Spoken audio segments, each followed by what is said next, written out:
देवगणार्चितसेवितलिङ्गं भावैर्भक्तिभिरेव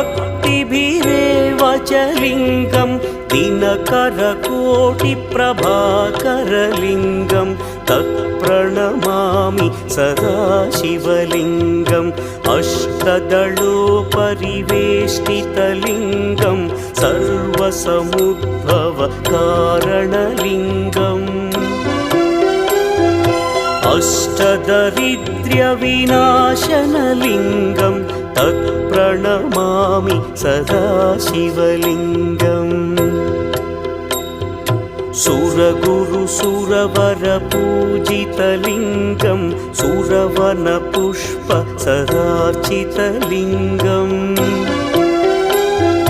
परमपदं परमात्मकलिङ्गं तत्प्रणमामि सदा